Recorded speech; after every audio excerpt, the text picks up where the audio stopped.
Yeah, no, Nick tends to pull like little front, like your bumper clips and shit from any random thing that we're recording. So Banter? we've gotten in the Oh habit of just, no. yeah, Okay. just letting it run. It's a cold open, sure. Okay. All right. Yeah, we've gotten in the habit of just letting it run. Like, too bad Kyle isn't back on here. Kyle was a gold mine for those. Man, Kyle says some non sequitur shit. I had a whole Yeah. remember that whole week that whole month I just put what he said about hippos in the front of the episodes. God, yeah. We just didn't stop him. He just kept talking about hippos for 15 minutes or something like that. Nick was like, no, this is like a month's worth of stuff, man. We use this forever. Episode 412 of the TV Dudes, recorded November 22nd, 2022. This seems troubling.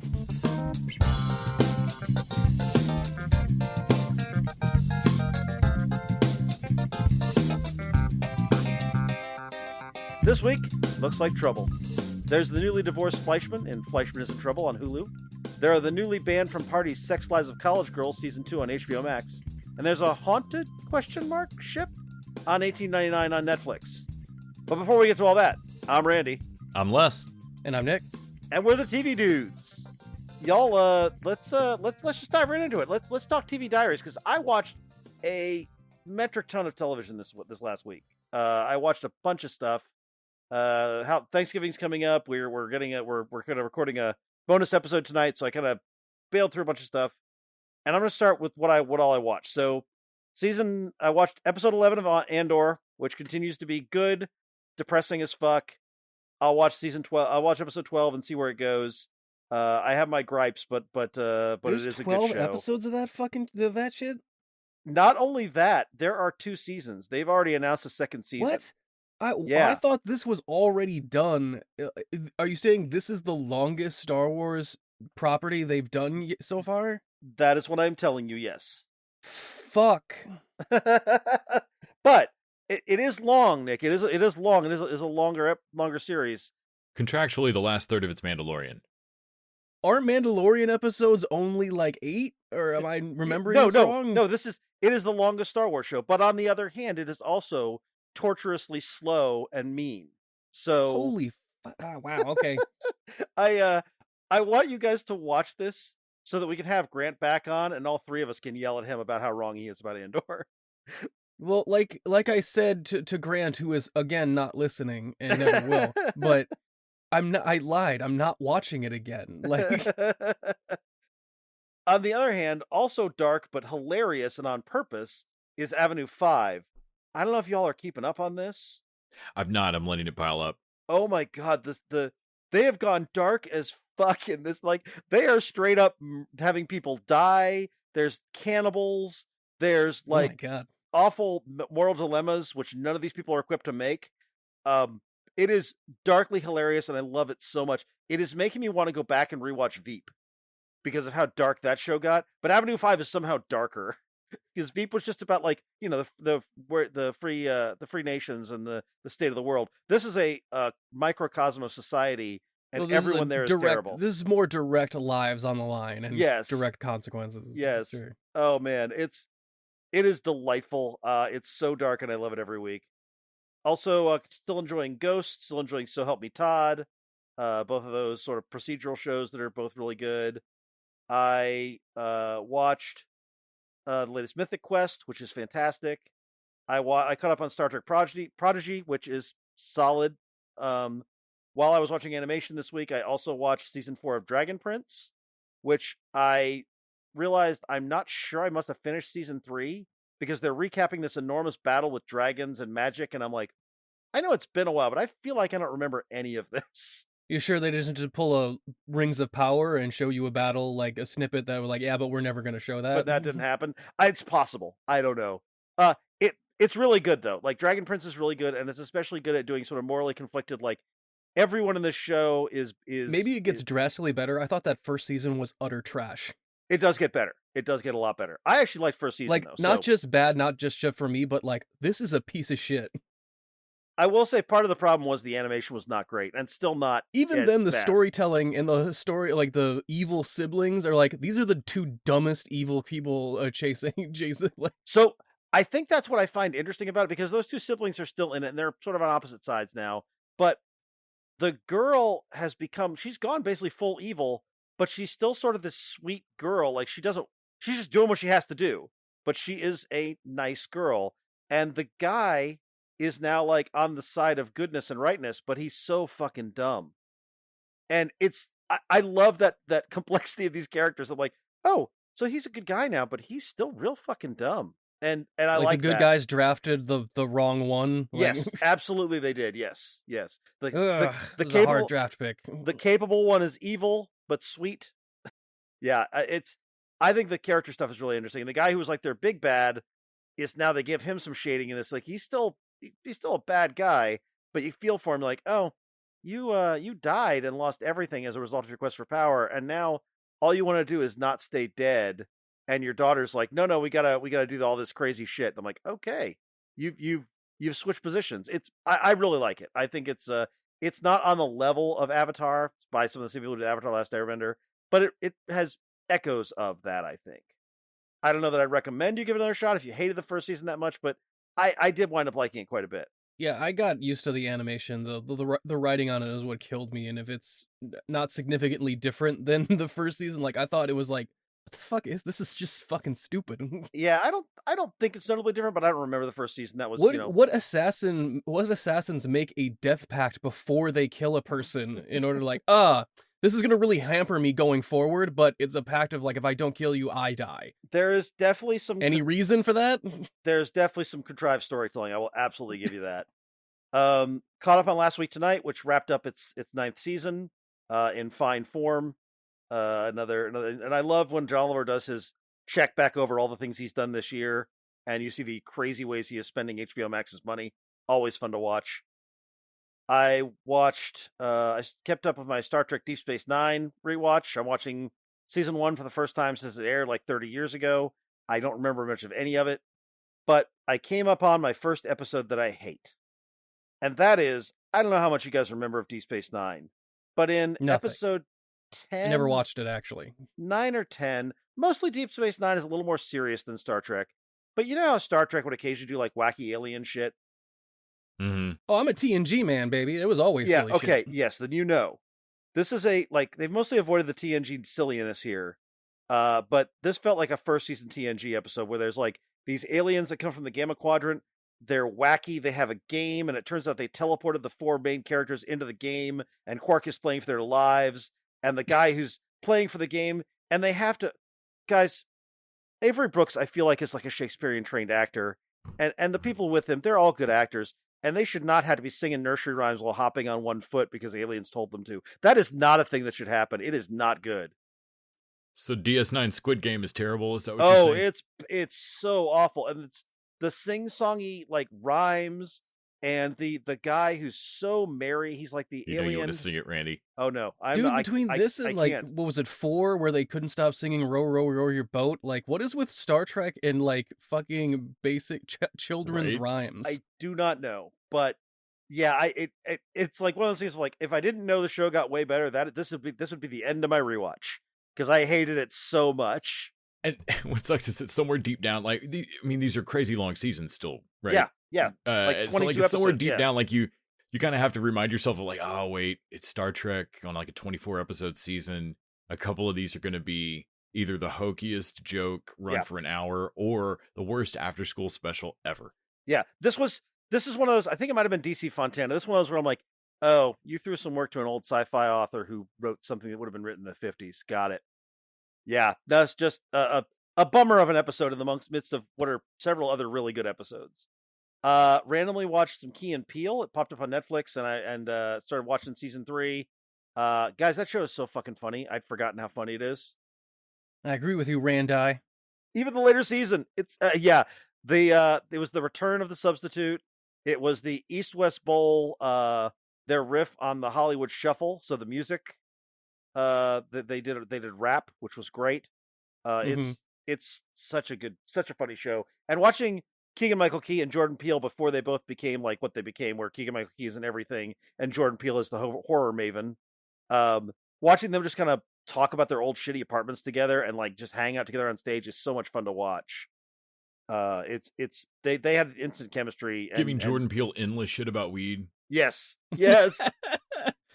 and talking about how he cannot clean his apartment, what a mess the apartment was they lived in. It's delightful. It's like two buddies on stage being funny together. It's so good. It makes me want to rewatch all of it, and I may do just that. Then this is almost not TV, but Megan spotted Trivia Quest on Netflix. Have you guys done it? I know we did the cat thing, but there's a whole trivia game on that you can play with your remote now. No. Oh, no, I have not. No. And so we did that, and it's like it asks you like 12 questions. If you play it on easy mode, it is ridiculously easy. Hard mode is a little bit harder, but it was fun. It was a goofy way to spend a few minutes. I think there's like 15 episodes of it. It is a weird blend of like, I have a console and a phone. I don't need games on my Netflix, but someone apparently does. Then we watched The Martian, which Megan had never seen and is always a great rewatch. And finally, I watched episode 2 of Tulsa King, which Les, you also watched. I did. And I think you and I are in a similar place. Like, this is the only Taylor Sheridan shows I've watched. And I'm still kind of in awe of Stallone's performance here as like a, wisecracking mobster guy. He's great. His inability to give a shit about the capo that he punched out. He's like, no, he's a punk. I don't know Even him though anything. like that is escalating so much, and he gives no fucks. It's great. It's not a capo to me. The guy sent a hitman after him. Here's a hitman looking for him, and you get a sense that it's not going to be a problem at all. Also, his negotiating with the pot farm, like when they drive upstate, and he's like, "Where the fuck are we going?" He's like, "Man, you don't think we have a?" And I love that he, without even explaining it, he's like, "It's not 100-acre grow and a shatter lab." Yeah, and like doesn't even explain what the hell that is, and that comes into play later when he's like, "Oh no, I don't smoke while I negotiate with a clear head," and he's just chowing on like he puts enough preserves on a cracker that everyone at the table like looks. Yeah. and we all at home know what is happening there of like, oh man, don't eat that. Okay, buddy. Yeah. What I also love, Here we go. I love the payoff to that though, where they tell him, and instead of him being pissed, he's like, I was wondering why I was feeling so good. Oh man, because Martin Starr scared shitless to tell him. Yeah. But then the thing is, here's what this almost ruins the show for me, and I'm not so after that, and partly maybe it's because he's so fucking high and loose. He's talking to them in the car on the way back, and out of nowhere comes this 5-minute rant about pronouns these days. Whoa! Out of nowhere, he's talking about. He's still like, what is going on with like with the world nowadays, and what's with the pronoun thing? Yeah, and like, oh, crap. Oh man, yeah. And I guess like quote the pronoun thing is now just the shorthand for if you want to bitch about woke anything. Yeah, and because like I've heard that a few times, and I'm like, oh god damn it, is that the tip of the? Is that what we're going with? Yeah, that is what we're hearing. And the thing is, like, if we were getting it from him, and someone was pushing back on him, if someone was like, "Hey man, that's what the fuck's wrong with you? That's my kids, my friend's trans," and he'd been like, "Oh no, I mean if they could show that, oh no, this is him, like with the debit card, like with everything else, where he can adapt and learn, but it's just something new to him. But instead, is presented as no. He's our protagonist, and this is the truth. What trans? We've been with him like basically the whole time. Like, what trans person has he run into? When has he even seen this on the news or heard this bitched about? Exactly. Where did this pronoun thing come from? And the only thing I can think is that it came from either Stallone or fucking Taylor Sheridan, and it makes me not want to. And it makes me not want to watch the show. What a weird, unnatural. It really feels. It felt out of the blue, and Especially when it shows him, that would just be another thing he'd have to adapt to, like all the 1,700 other things he's had to do in the previous episode. Yeah. The problem is the rest of this show is really fucking good. Everything, Andrea Savage talking to him, and actually flat out coming to him. She's like, "I'm ATF. You got to know." Like they don't do the hold out a long time on it. She just flat out tells him. Just didn't come up. And whatever she's talking to her therapist and like, I've got the drinking under control. Actually, I think I'm doing really good at that. And like. Lisa hadn't watched the first episode and was sitting there with me, and I looked over and was like, so the first time we met that character, she had a sash on that said Shot Queen. So, like, I don't know what... I don't think she and her therapist have the same definition of I'm crushing it on the drinking. Because the writing is super good, the performance is super good, the production values are really good, like, everything about the show is top-notch, but that fucking rant out of nowhere, I'm like, it's like a turd in the punch bowl. And if there's another little, it's like strikes 1 and 2. If there's one more little thing, I will be fucking done with this show and done with Taylor Sheridan forever. Because I have heard that he aims right wing. Well, like you said, it'd be one thing if it was just a like a younger person would to push up against him about it, or if it's a thing of like, he's still an old kind of crabby old man at heart. Come up at all. But like, it just came out of nowhere. And the episode happened to air on Trans Day of Recognition or whatever, Trans Day of Awareness on Sunday. Not great. Which is not great. Not great. I mean, so that feels intentional. I mean, like, he could have, considering that the show could have had him bitch about anything in that scene. That's that the feels thing. like He a could have conscious bitched choice. about anything. Like there's plenty to complain about. Yeah, well, I mean, why the fuck kids wasn't he, these days? Whatever. Why the fuck wasn't he bitching about them all using pot all the time? Like that's a thing that just happened. Yeah, like why? So why is pot in everything? It's because your whole generation's lazy as fuck. You know, we used to just smoke a doob occasionally. Yeah, like that would have made a lot more sense. This felt like you were shoring up your bona fides with a section of the home audience. See, in my day, we got cocaine and got things done. Right. I don't know if Taylor Sheridan is a right-leaning guy or if he just knows. I mean, I know he knows that's his audience, but either he's a true believer or he's a fucking coward. And if this is not an anomaly, I will not watch any more of his show. Still feels weirdly. Is it, again, since I'm a leftist liberal like cuck, I don't see it from this perspective, but is it like when someone's trying to be too woke on our side and it's like, like it's preaching to the choir? Is that what it's like when, you know, a bunch of like rednecks are watching this going like, I hate them trans people too, but could you like move on? Jeez, the scene's taking forever.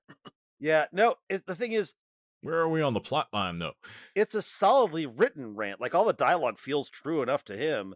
It just doesn't belong there. It's just weird. And also, it was just one of those like, oh man, don't make this the fucking shorthand for this. Yeah, it's like, it's not that it's unrealistic that a 75-year-old former gangster would be like this, but I don't want to see it, and it doesn't belong here.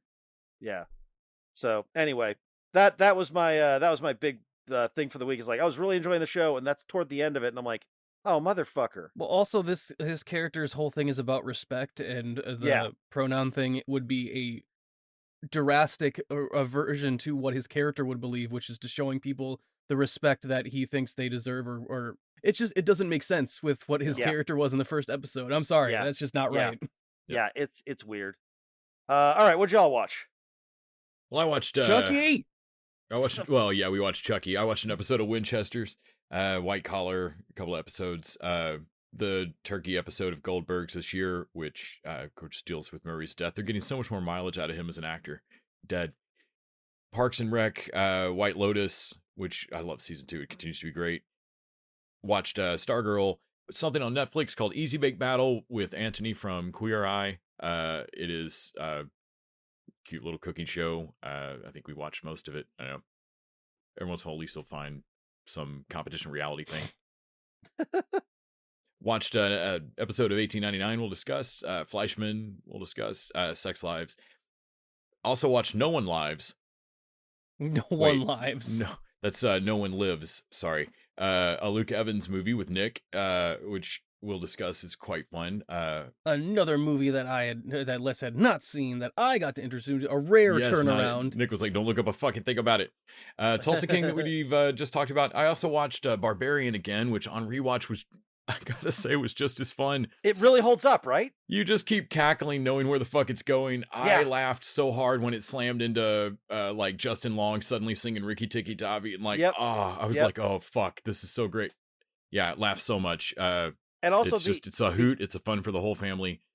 There's so much good stuff about that like knowing where it's going. The first third plays out completely differently to you.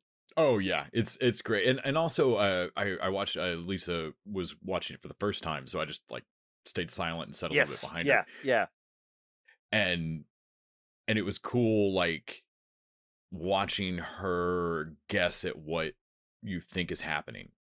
Yeah, and like so that the moment of like, well, it's not that. It was just fucking it was great watching another human go through that. It was fucking awesome.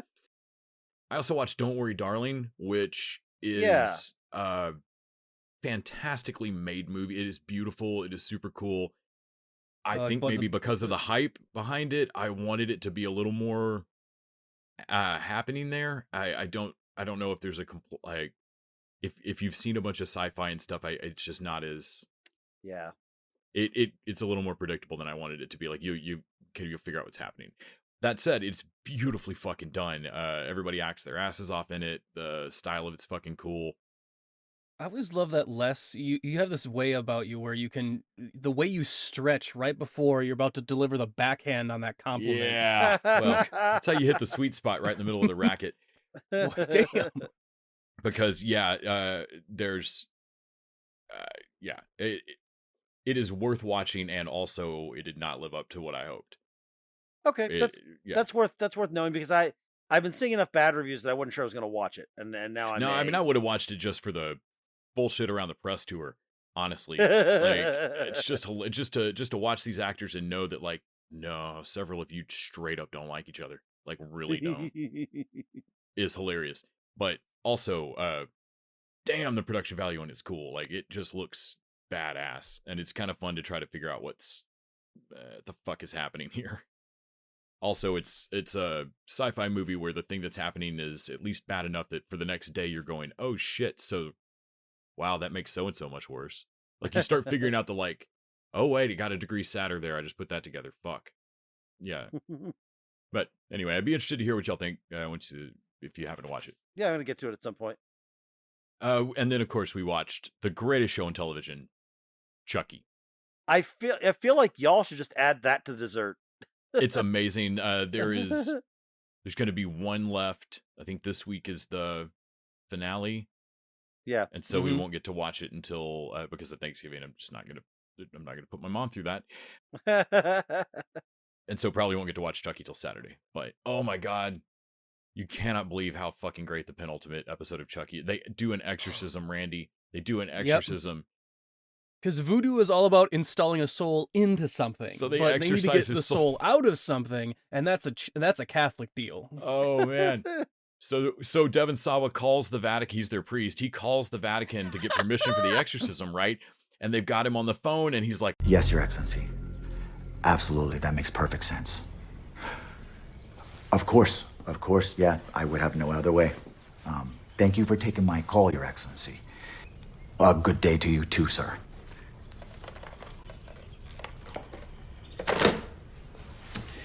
So I've been excommunicated. It's like, I'm like, yeah, it makes sense. Oh, it's fucking crazy. Later on, they just explode him. I mean, he just bursts like a goddamn water balloon. The show is so proud of it too. They show it 4 or 5 different times from different angles. At least 8 we counted. Like, it just keeps going. They just keep and then honestly, of course, if I had built one of the characters is blindfolded, like at the very end of it, and is like, "What happened? Did it work? Did it work?" Just covered in dead Devon Sawa. I can't see anything. Is everybody happy? Did it work? I think y'all know that I'm not gonna watch this, right? Like, there's no way I'm gonna watch this. It's the Andor of Killer Doll shows, Randy. Not selling me. Not selling me. Well, you gotta, now that Jennifer Tilly's on the run for the deaths of Joey Pants and a couple other people at her house. Oh, yes.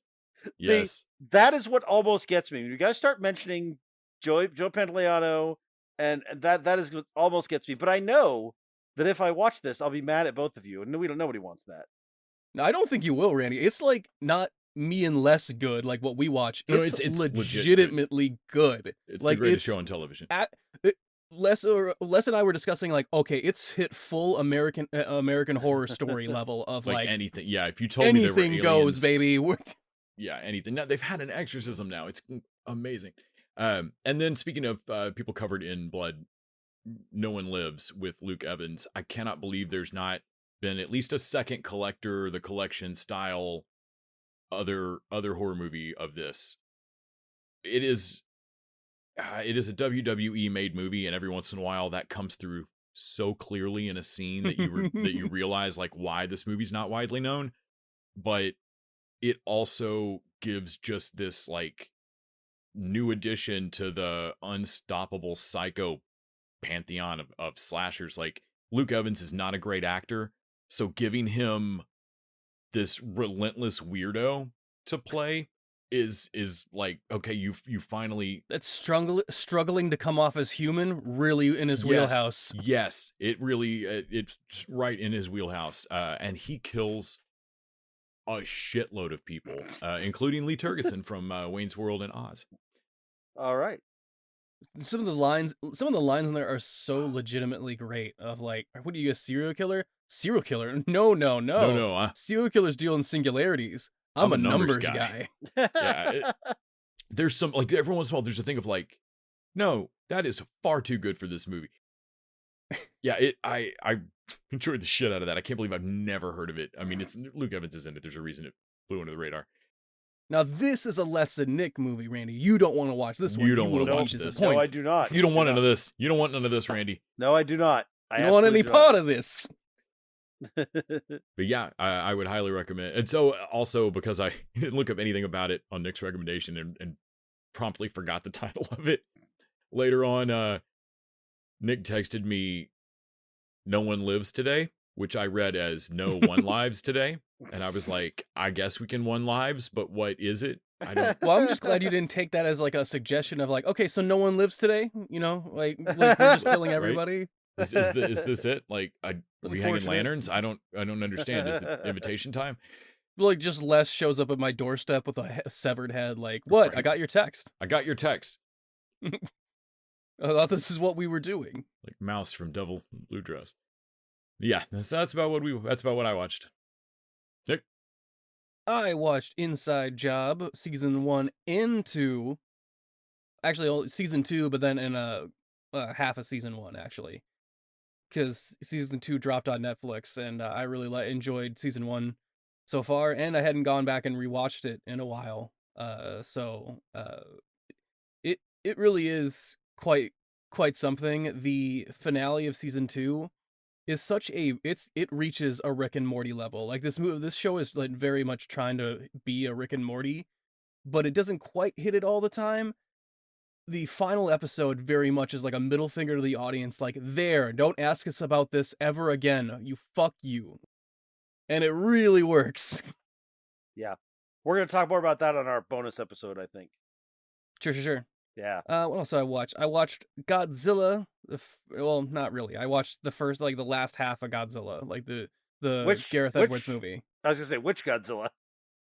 The half that's like worth watching. The half that actually has Godzilla in it.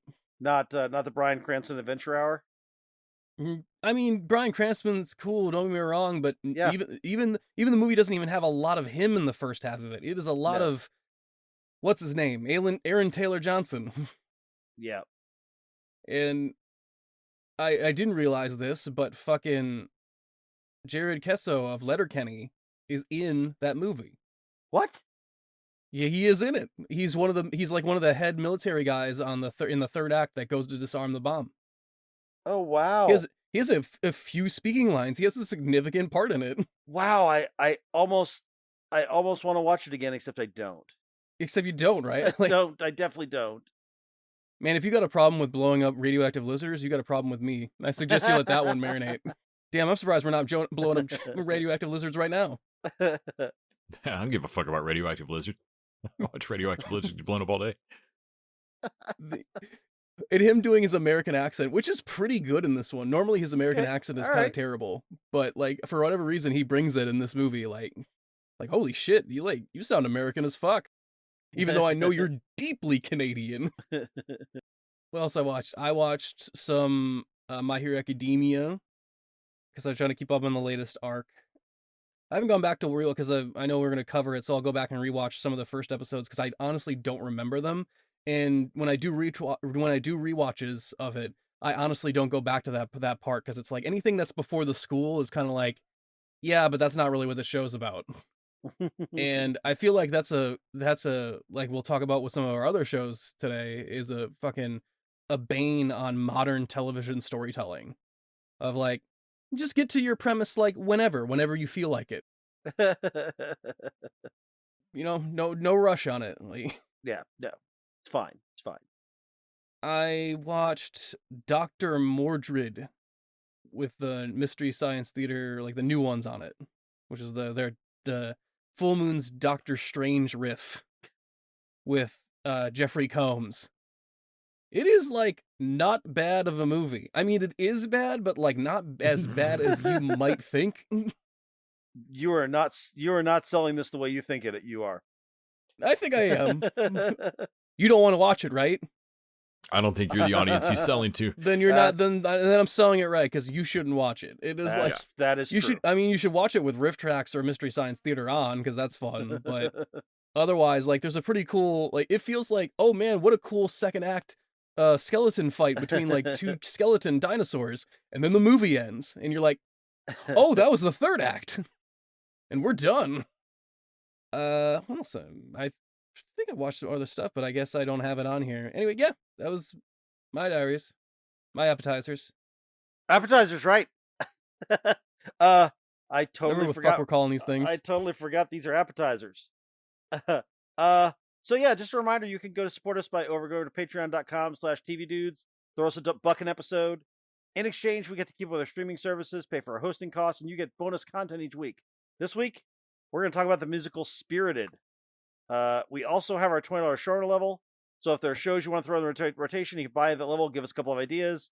As our bonus episode that we're about to record and we'll release in a couple weeks, we're actually going to finally talk about My Hero Academia. So yes, Virginia, you can make Randy watch some anime. But you don't have to. I just want to stress that you don't have to make me watch anime. Okay, let's go to our TV dinner. Let's go to our main course for the week. And let's talk about Fleishman is in Trouble. This is based on a novel by, I want to say, is it Sherry Springer Berman? Is she the novelist and also the writer on the show? I think. I'm not sure. Anyway, it's based on a novel. And it is about a guy married to maybe the worst woman in the world, and they get divorced, and he has one of the worst children in the world. And also he maybe is a doctor in what seems to be the worst version of being a doctor in the world. Like, this whole thing seems about how much his life sucks. Am I wrong? A little bit. It feels like Mr. Corman in that regard. It's weird this is a show about a guy who's not even narrating himself. He's narrated by a friend of his for God knows what reason. But it's about him, about how bad his life is, but yet he's in the middle of a summer where he's just women are all over him. Right? He's a fucking sexy doctor, and he's fucking Jesse Eisenberg. What? Yeah, there's some real weirdness. Like, Jesse Eisenberg, I'm used to him playing a little shit, and somehow he is the #1 lover man in all of New York, and yet miserable about it. So when they had the unicorn, and it was what's his name from Justified as the attractive new Walton Goggins. Walton Goggins. Yeah. Walton Goggins. I'm like, get it? Strong, like cowboy reference to him. Yeah, I'm into that too. What's his number? Jesse Eisenberg, I'm kind of like, I'll accept that you're getting dates. Yeah, sure. But to be like, you're the most hot commodity in New York right now, I'm like, I would say this is your version of the events through your imagination. But it's his friend narrating. It's not. But the narrator is your friend. Also, so like, what the fuck? We have spent so many years. We've watched Jesse Eisenberg play a weird Lex Luthor, a total nerd in Zombieland, a likable but total nerd, and like, what else? Everything he's been in, he has been like the schlub. He and Lizzie Kaplan, and Now You See Me. Mark Zuckerberg, like, he is always playing the schlub, and to now have us decide, this is like, you know how in the original Fletch we were supposed to buy that Chevy Chase was the #1 love machine PI, and I'm like, he's funny, but I don't think this is the same kind of thing. I'm like, you guys have badly miscast this for the story you're trying to tell. Now, this is where Joseph Gordon-Levitt could have come in and helped out believability. Would have made total sense in this role. No, we saw that in Mr. Corman. It's a terrible show. That's true. But it made sense. No, Eisenberg's doing better than that. This is Woody Allen without Woody Allen. But I think what they're trying to do with the show is show the constant argument he kept trying to make to not his Cameron wife. Diaz. Yeah. It's Claire Danes. Claire Danes, who's playing the fucking shittiest character she's ever played. But I think, like, he's having to make the argument of like, hey, so I'm fucking rich, right? Like, I make like $300 grand a year, except for this block you insist we live on. Yeah, and She's the like worst. and so I think him coming out of that, like it's I think they're trying to enforce that like rush of like, oh shit, was I really just with like the one woman who just hated me? But the thing is, like, But he was still having sex with her. They're still having sex. But if that's the case, they really need to hit the money a little bit more, because the women he's with don't seem to but care they don't that hit he's the a money doctor. until like Ep 2, I don't think. Like he doesn't start having to, or he doesn't have opportunities to be making that argument. Yeah. Most of what, like I didn't watch the commercials for this. This didn't look appealing. Particularly, I don't like Woody Allen. I was really shocked that I enjoyed the shit out of these 2 episodes, and it's mostly on the quickness of the narration lines. Yeah. And realized that like, oh, I just want to read this book. Yes. That was my takeaway. I'm like, I'm interested in the story you're telling me. I'm interested in the dialogue. The writing is solid. Yeah, Taffy Brodesser Ackner is the writer of both. Because I was wondering, like, why would they not have taken the narration voice out of this show? Like, I generally like, oh, you didn't really adapt this. But, oh, you were the narrator voice in the novel, and you are going to leave that voice in your show. Yeah. It's hard to grasp your mind around of like, wait, is he dead in the future, or like why is she No, it's not narrating? American Beauty. I don't know, like why is she have access to his private thoughts? It's him like wondering what was the name of the chick he hooked up with last night. Yeah. But it's and her he thinking remembers it. Like, yes. What? Yeah. Yeah, it's a weird. Also, the thing that has me most interested in this is the way that Claire Danes, her character, she just vanishes from her kids and her ex-husband's life. Oh my God. And it is sociopathic. If she's not dead, she's a fucking sociopath. If she's not dead, go kill her. Like, which is my like, God. like, oh, we just saw her. Yeah. What? Are her friends vapid enough to have walked past her corpse?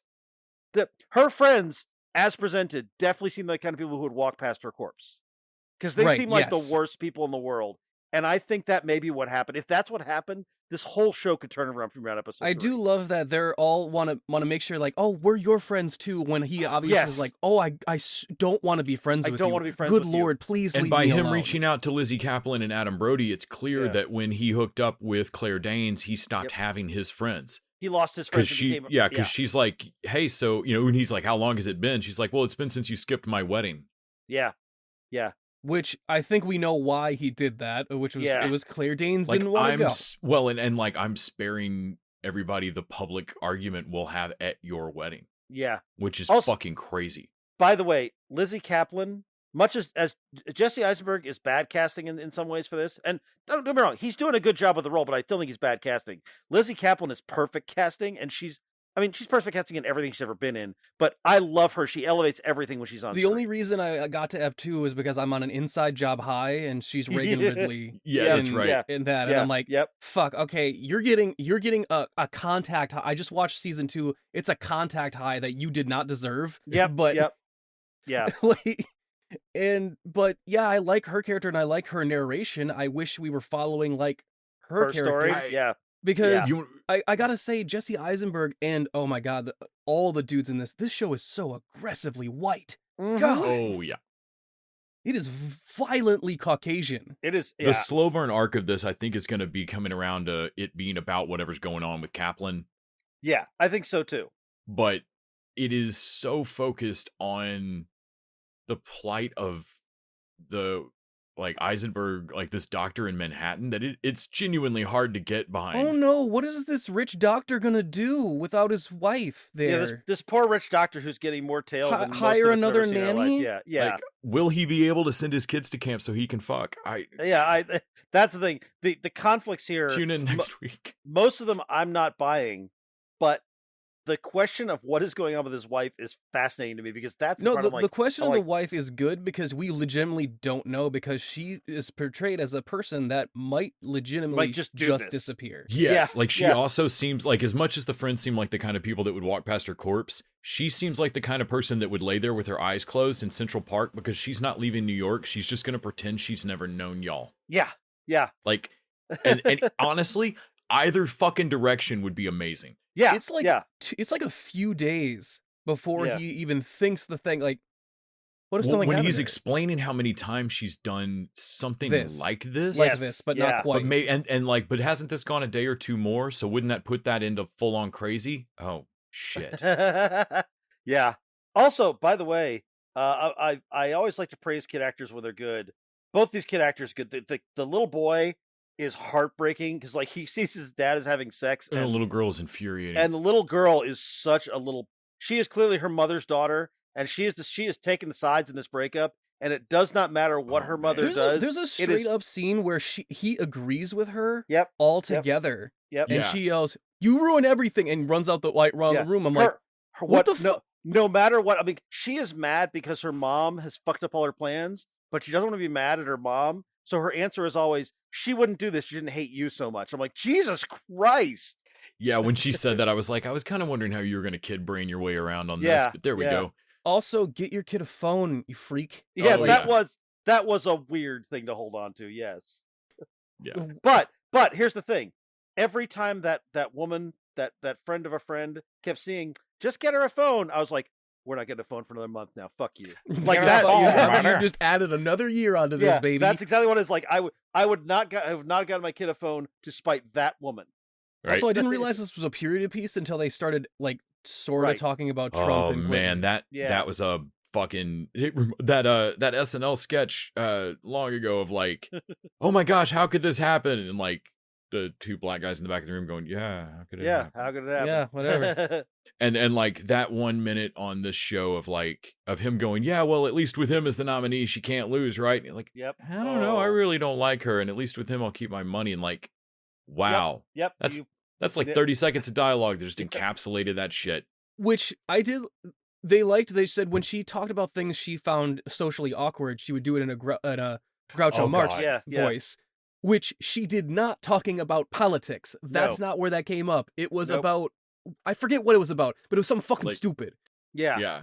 This was something she was totally comfortable with sharing. Of like, I'll vote for Trump. That didn't make her do the nervous tick. No, not at all. She's fine with that. Yeah. Every once in a while, the show has a good idea. I just feel like the central narrative is around a character and a plight that I don't care about. That's where I am too. I'm in for at least another episode or two because I gotta know what the fuck is going on with Claire Danes' character. Also, why did you fire your fucking nanny? Like, she was. Oh man, he fires off that text and is like, on a day where she was supposed to see her son, and she stayed over overtime, and so obviously she was doing other stuff and didn't watch your son, which you can't be mad about. You made her work overtime, but no, that's the thing. He's not mad about it. He's pissed off at his wife for causing it, and he's pissed off at himself. But he sent the text, and now he regrets that shit immediately.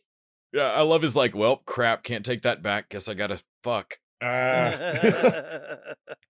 Yeah, like, that just immediate like, what have I just done? I just fired the only stable presence in my children's lives. Fuck. Also, and then also, what does that mean? That's the only stable presence? Fuck. They only kind of try and sell the putting them off to camp as a good for them moral thing of like, they do come around to like, but also they're gone, thank fuck. Like, he's like, I just realized I'm doing the same thing my wife would do, and then but still goes through with it because for sure, he still wants to fuck.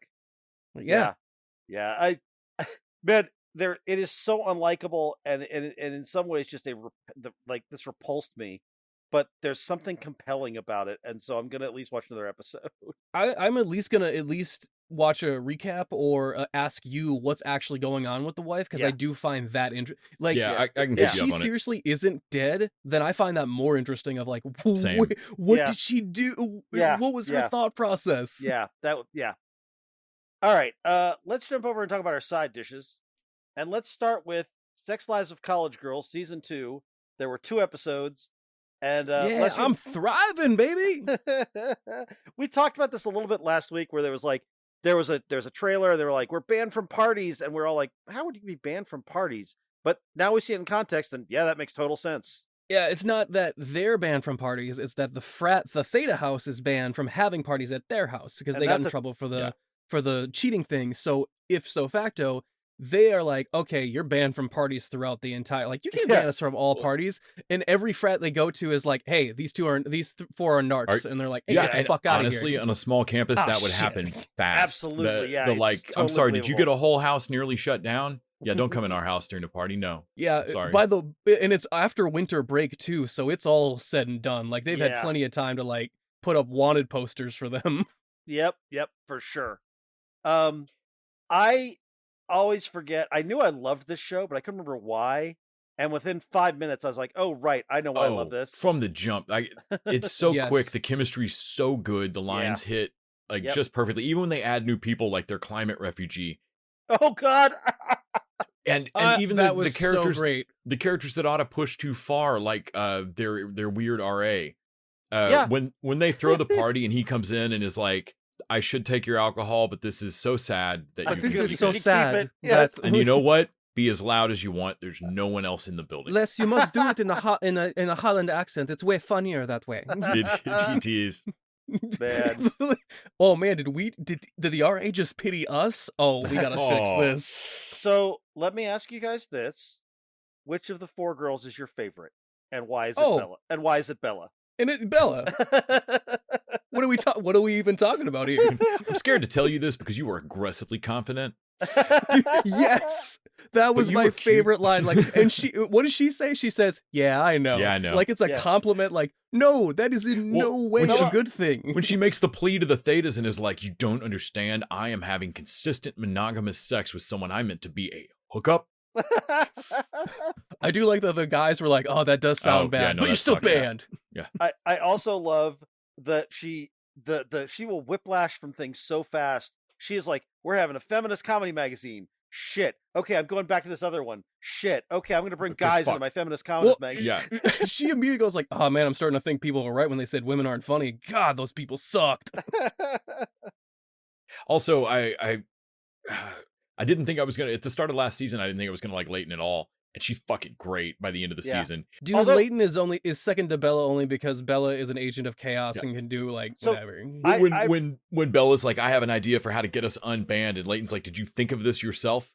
I am going with you. Okay, so I'm going with you on it. Like, you cannot be. The thing about Leighton is her being in the closet is so unpleasant, though. I'm like, man, she is doing damage to a lot of people right now. Well, is it in the second episode that she actually like hooks up and like the other girl aggressively makes out with her? Yeah. Like when they're out on the quad, like she's gonna get dragged out of this. Yeah. And she's coming out slower or whatever, which is weird because that was the whole thing of like she wasn't ready to in the previous season, with her previous girlfriend, and now she's kind of ready, but still not. Although the preview for the next episode seems to be kind of like because in the second episode they are like, you do realize that you are like the hottest gay person on this campus now, right? Right. Yeah.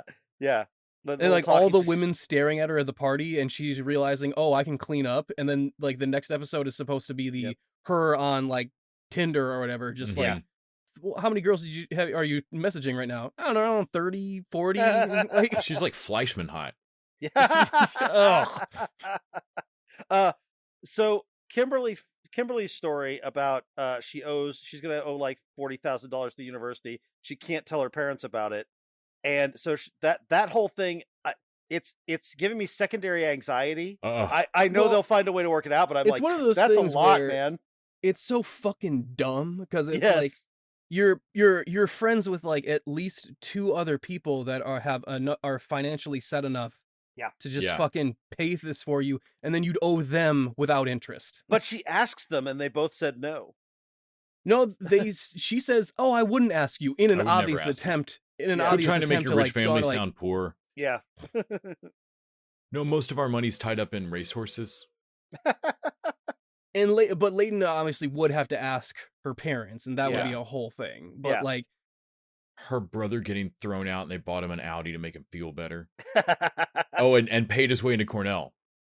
There's a middle ground of like, you never want to borrow money from a friend, but also like, cool, but then we're not going to be friends anymore because I'm going to be out of this college. So like, there's a middle ground that they're trying to hit, and also mom is fucking stupid because anyone who pays like 20 grand on a fucking dog.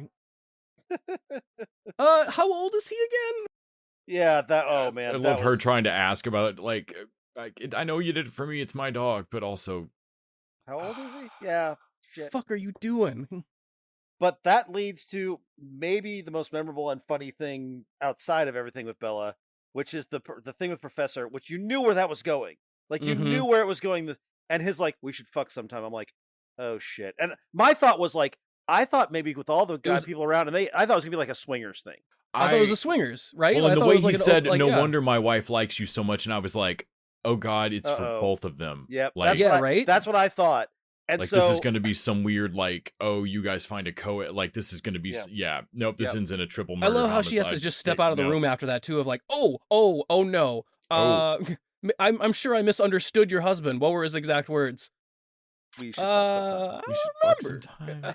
When she's telling her friends of like, and then I said cool, but in a way that like, okay, but did you say the no part? No. Okay, so you just said cool.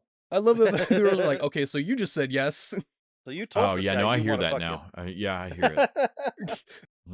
Yeah, that whole thing was great. And then the Theta strip party for charity. Oh my God! And climate change guy helping them save the whole thing. Like that was great.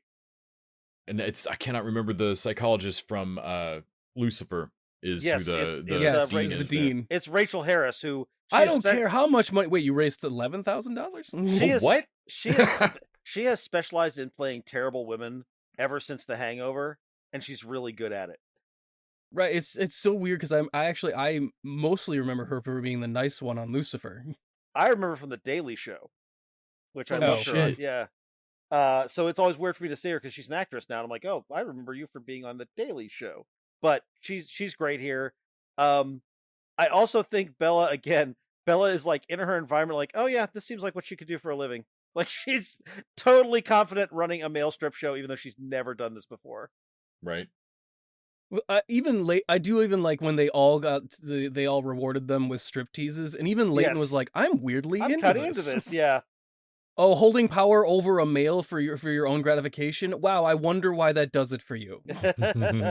I honestly, there's no way this could happen, but if we could do TV crossovers, I want Davi from Never Have I Ever to meet Bella. I want the two of them to talk.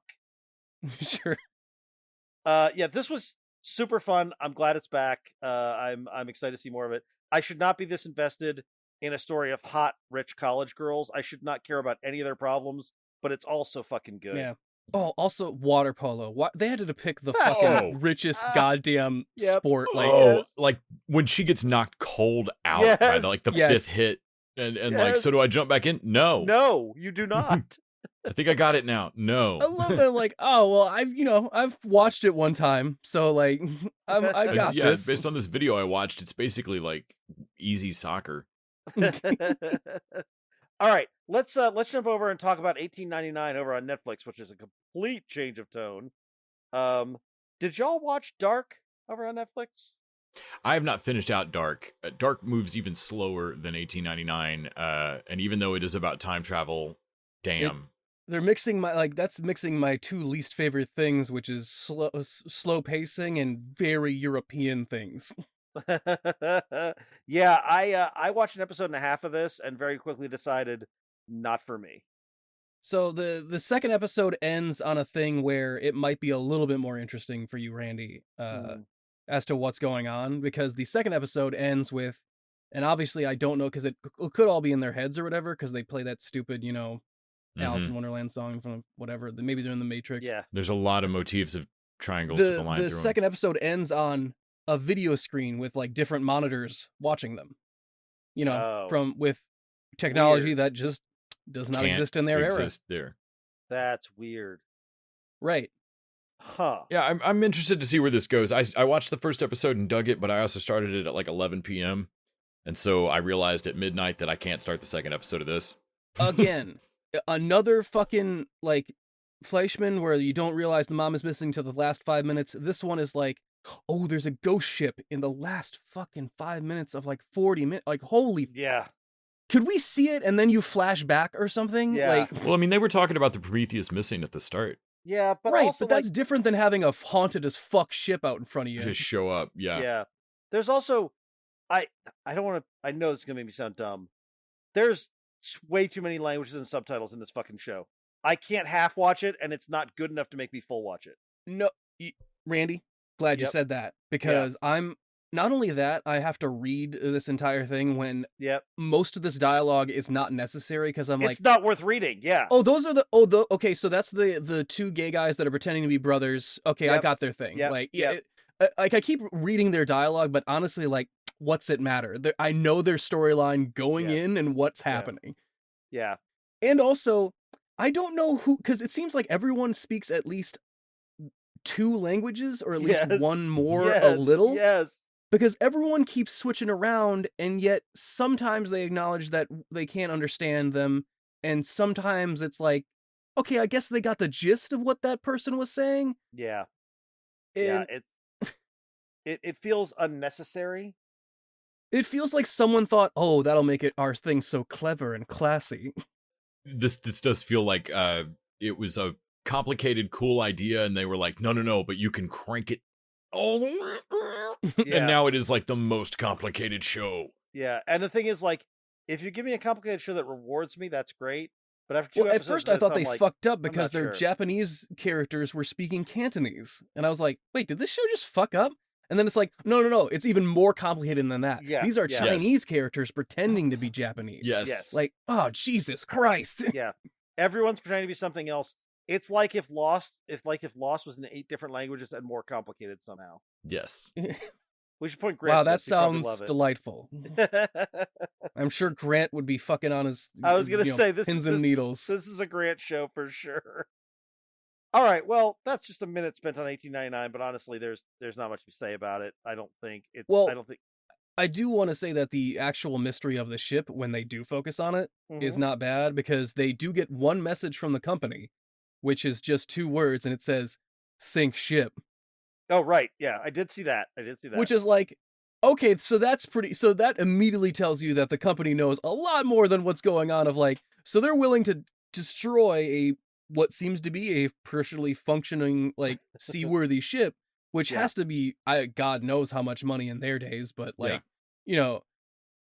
even the captain is like, okay, something's up, something's not right here. But then he decides that, I'm going to turn around and tow this haunted as fuck ship back to England. Well, I mean, that's on you, buddy. And I was like, okay, so the next episode is a mutiny. Right. That's just what's going to happen, because no one's, even I'm like, dude, sure, maybe the company's trying to cover it up, but you want to live, right? Sink that fucking ship. Also, you can pick this thing up on the way back. You are supposed to take me to the States. Mm-hmm. Oh no, the passengers are not, and like you said, Les, you can't just turn a ship like that without. No, I did like that slow realization in Ep 1 of we're turning. No, we're not. That would be. Why are we turning? Are we turning? All right, that'll wrap it for us this week, and we'll be back next week with more stuff. We'll be back week after that with a bonus episode. We'll explain more about that on the bonus episode. Thank you, Les. Thank you, Nick. Thanks, Randy. Thanks, Nick. Thanks, dudes. Thank you to our patrons. Thank you to our listeners. And until next time, TV Dudes out! The TV Dudes is an independently run podcast out of Austin, Texas. We are exclusively listener supported. If you'd like to help us out, go to patreon.com/TVDudes. You can also find us on Facebook, Twitter, and Instagram at TV Dudes. All the music for our show is done by our friend and original TV Dude, Gregory J. Amani Smith. To find out more about us, go to thetvdudes.com. I'm Randy Lander. I'm Les Weiler. And I'm Kyle Scott. Thanks for listening.